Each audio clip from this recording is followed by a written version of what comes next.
Hey guys, so let's revisit the Ram 1500 for just a moment. So this truck has been out, believe it or not, for 6 model years now. And in the truck industry here in the United States, 6 years is a long time. So it's very interesting because when this truck came out, it was hot, it was fresh, it was the coolest thing out there. Arguably the best looking truck that Ram has ever made. The best looking truck on the market at the time. The interior was top notch, best in the industry, hands down. Just an awesome pickup truck when this thing came out. And for the first few years, the sales of this truck were phenomenal. In fact, Ram did so well with this truck that they actually overtook the Chevrolet brand for the #2 spot, which in my lifetime, I can't remember that ever happening before. So for Ram to move into the #2 spot on the sales list was pretty big news. But here we are 6 model years into it, and the truck is starting to get a little bit old in the tooth now, and fans of the Ram brand are really starting to wonder what's going on over there. When are we going to see an updated truck? Well, good news, because an updated truck is coming, and actually they're going to be showing it off in less than 12 months. So the 2024 models are having the orders taken right now. The 2025 models, which again, 10 months from now, we'll be seeing all kinds of information come out about that truck. So we're less than a year away, but the 2025s are going to have what they call a mid-cycle update. So let's say you're planning to sell a product for 8 years. Well, about 4 years into it, what you'll do is you'll go through and you'll refresh it, update it. That's what they call a mid-cycle update or a mid-cycle refresh. The Ram is overdue for one, but it is coming next year for 2025 model year. Some very interesting information has come out about the 2025 models. So first of all, the big news is the powertrain. Now, I did a video earlier, gosh, several months ago, and I was talking about how there's a shakeup going on with the powertrains in this truck. We knew the EcoDiesel was on its way out, and it looked like the Hurricane gasoline twin turbo I-6 was on its way in. Well, the first part happened. The EcoDiesel is kind of going away, but the second part did not happen yet. We have not seen the Hurricane make its way into the Ram 1500 yet. Now, I think there's probably 3 reasons for that. A couple of them have to do with marketing. First of all, the Jeep Wagoneer is a brand new vehicle. It's the new hot thing that they've released lately. Very expensive luxury SUV. And so to keep the appeal high for that vehicle, one of the ways you can do that is by keeping a brand new hot powertrain exclusive to that vehicle, right? So it kind of makes the Wagoneer a little bit more desirable. And so I figure they want the Wagoneer to have that new engine for a year or two to kind of keep the sales, booming on that. Not that they've really been knocking it down, probably because of the 6-figure price tag. But anyway, the point is that's probably a lot to do with why we haven't seen that engine in this truck yet, because they want to keep it exclusive to the Grand Wagoneer on purpose for a little while longer. Number 2, also marketing. This truck, like I just said, is getting an update next year. They're going to finally refresh it and update it. And so what better time to introduce a new powertrain to make the news even hotter than when you're going to release an updated model. So I think they're purposefully holding that engine out of this Ram for the time being for those 2 reasons. And then the third reason I think has to do probably with testing. They have, all of the automakers have kind of decided that they're going to follow the same rule book when they're rating these trucks for towing, okay? It's the SAE J2807 spec. You can look it up on Google and read about it. But they did this several years ago. And so now, when they rate a truck like this, any brand for towing, they have to go through this battery of tests to make sure that it can handle everything that people are going to throw at it in a safe and efficient manner. Well, the twin turbo engines, they generate a lot of heat, okay? And so I'm sure that Ram is doing internal testing right now, probably out in the Rocky Mountains and lots of different places, to make sure that when you put that twin turbo engine in this truck, it's going to be able to handle it. It's one thing to put that engine in a Jeep where people are probably going to do a little bit of towing, but for the most part, they're just using it as a people hauler. But it's a different thing altogether to put that engine in a pickup truck where you know people are going to be working these things. So I'm sure that's probably the third reason. They're doing internal testing, they're taking their time, and they're making sure that the Hurricane engine is going to work well in the pickup truck. You remember there's a 2-liter 4-cylinder version of that Hurricane engine that's been in the Wrangler for several years now, but we never saw it in the Gladiator, and the reason why is because they couldn't meet that SAE spec towing in the Jeep Gladiator with that turbo engine under the hood. They just couldn't keep it cool like they wanted, and it just wasn't working out. So that's the big reason why the V6 engine is the only engine we ever saw in the Gladiator until the EcoDiesel came out. But you noticed that when the EcoDiesel did come out, they reduced the towing rating on it, okay? Well, that's why that is. So I think those 3 reasons are basically why we haven't seen that engine for this model year, but it's coming for next year. So here's some interesting things, some interesting news that has come out on the Hurricane I-6. So we know it's 510 horsepower, everybody knows that. It looks like the transmission they're going to hook up to that engine in the Ram 1500 is the same transmission that we have now, the 8 HP 75, the good old ZF-based 8-speed automatic transmission that we've had for a long time now. And I think that's a good thing because this engine is world class. You very rarely hear anything bad about this transmission. Did I just say engine a minute ago? Anyway, you know what I mean. This transmission is world class. It's just very dependable, very reliable. It shifts great. It does a wonderful job in these trucks. There's no reason to get rid of it. There's no reason to stuff additional gears in the transmission. If you look at what Ford's been doing with their 10-speed transmissions, they've got all kinds of problems with those. I mean, they really do. There's videos posted on TikTok and Instagram and stuff all the time of mechanics who are working on those 10-speed transmissions. I think the 8-speed that's in these Rams is probably the best truck transmission that I've ever driven, that I've ever used. I really like it, and I think it's perfectly fine that they're keeping that transmission around with the new engine. I think it's going to be a great combo. But that's basically been confirmed at this point, and so I think that's a good thing. Also, the Hurricane I-6 is going to have ESS, which is their electronic start-stop feature. The straight-up Hemi V8 doesn't have that. Now, if you get the mild hybrid version of the Hemi, what they call e-torque, then you do get that. But you know, the straight-up Hemi doesn't have it. Now, I did some testing with the ESS system on a Jeep Wrangler JL. Did a lot of extensive testing running that Jeep on the same daily commute without the ESS system, and then running it with the ESS system. And what I found was that it does save fuel. The electronic start-stop does save fuel.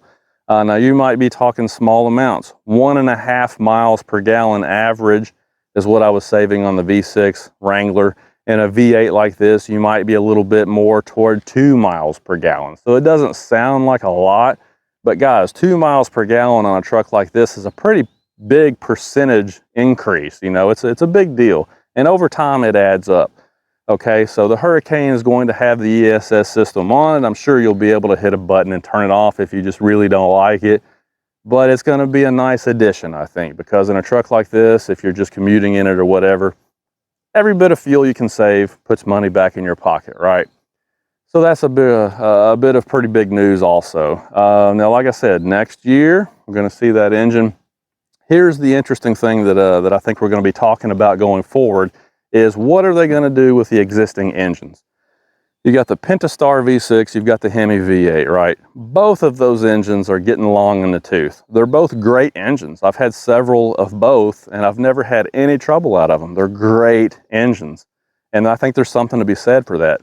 But the way the world works is you got to keep products fresh. You know, you can't sell the same thing forever. Okay, and both of those engines have been out for a long time. The Pentastar V6 has been out for over a decade. The Hemi has been out for 2 decades. They're just getting to be old, right? And you know these things aren't going to last forever. So how are they going to handle the packaging of these trucks next year when the new Hurricane engine becomes an option? First of all, I do think it's going to be an option. It's obviously not going to be the standard engine, okay? A 510 horsepower big boy like that is not going to be the standard engine. That's going to be an optional engine. Okay, so the question is, what are they going to use for the base engine? Are they going to keep the Pentastar V6 and get rid of the Hemi V8 altogether? Or will they get rid of the Pentastar and make the Hemi the base engine? Or I guess the third option is they could keep the Pentastar as the base engine, use the Hemi as a mid-level upgrade, and then use the Hurricane in the upper trim levels as a premium upgrade. They could do that.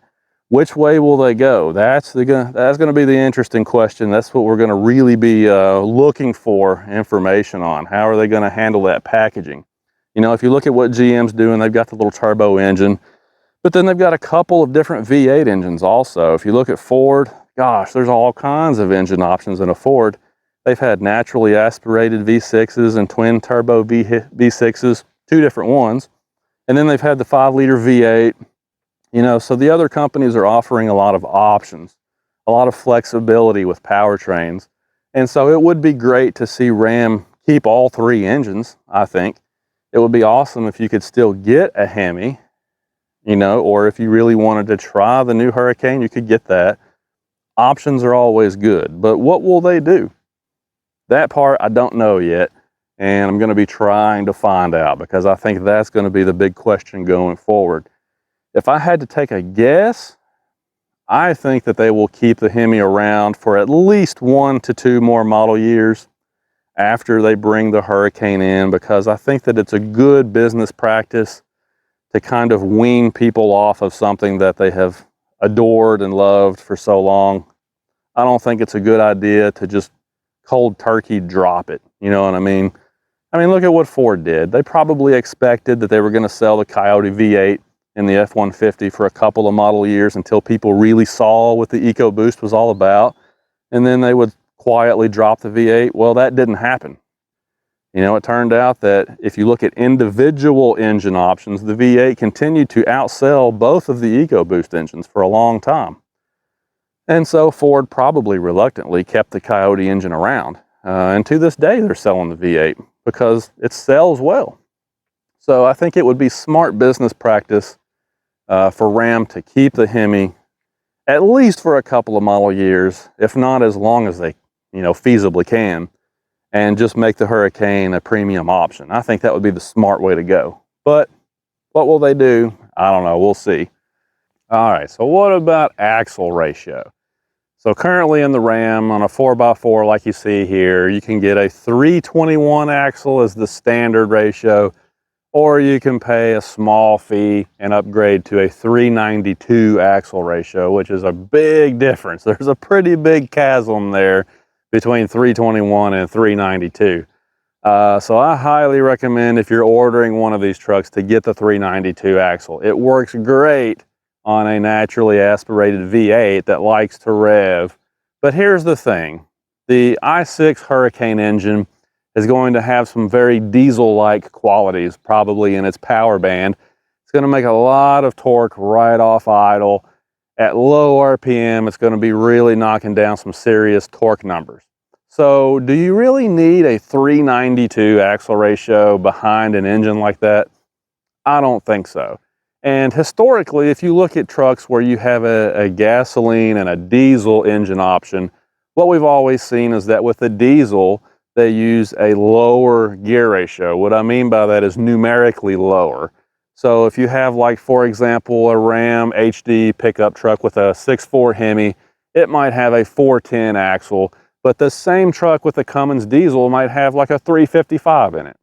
And the reason why is because you have all that torque down low in the RPM band, and you just don't need a whole lot of gearing behind something like that. So that's the other part of this equation. What kind of axle ratios are they going to use in a Ram 1500 behind the Hurricane engine? Now, I personally don't think they're going to use a 392. I wouldn't be surprised to see them stick with the 321s as the standard ratio. Maybe they'll offer something like a 355 or maybe a 373 behind the Hurricane with like a tow package or something, but I don't think we're going to see really deep axle ratios going forward on these trucks. Remember, the whole goal here is for them to provide something that the customer can still use, but they're trying to keep fuel economy as high as they possibly can. It saves them money on EPA fines, which is a really big deal to them. So I don't think we're going to see the really deep axle ratios on these trucks going forward. Chevrolet has never really liked to put deep axle gearing in their trucks, and consequently they've had the best fuel economy in the business for a long time. So we'll just see what they do there too. I have nothing to confirm one way or the other, but I think they're going to stick with the 321s pretty much across the board behind the Hurricane. So that'll make a little bit of a difference too. Now, the other things that I've seen that they're updating, one of them is the mirrors. I personally like these mirrors. I think these mirrors work fine. I have towed, you know, this 8.5 foot wide trailer many times, and these regular mirrors that come on the Ram 1500s are perfectly fine. In fact, I kind of prefer them over some of the big towing mirrors. But for 2025, it looks like we're going to have an update to the mirrors. I think they're going to offer the same ones that you can find on the Ram 2500 already. They're kind of more of a square shape, you know, and they give you larger real estate there on the glass. So that's one thing that's probably going to be updated. We've already seen some spy photos of that. On the inside of the truck, obviously they're going to do a few updates, one of them being to the infotainment center. More screens, bigger screens, that's the way everything is going, and you can bet that the 2025 Ram 1500 is going to have a lot of that included. Other than that though, it doesn't look like they're going to change a whole lot. The body style isn't really going to change. The overall interior is not going to really change, and in fact the new electric Ram REV is going to share this platform and this body, as we've already seen.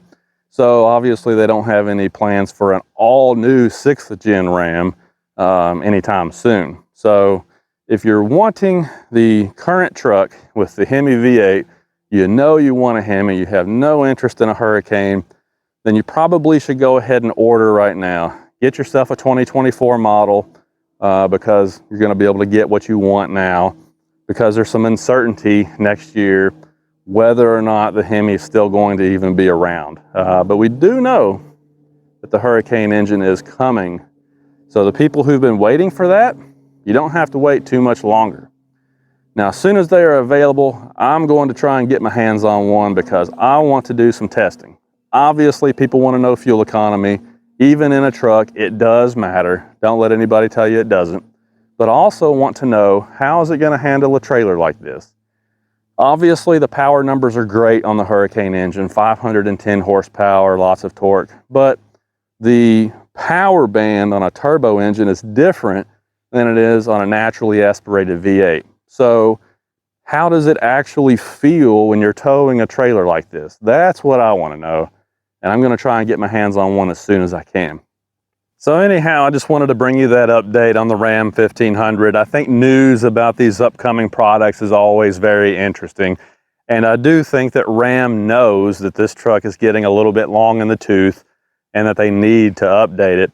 So it's good to see that they finally are updating the truck, and they're going to bring us some refreshes very soon. Very good news, because like I said, we were all starting to wonder what was going on over there. It seems like they're letting a lot of their previously top-selling products go stale.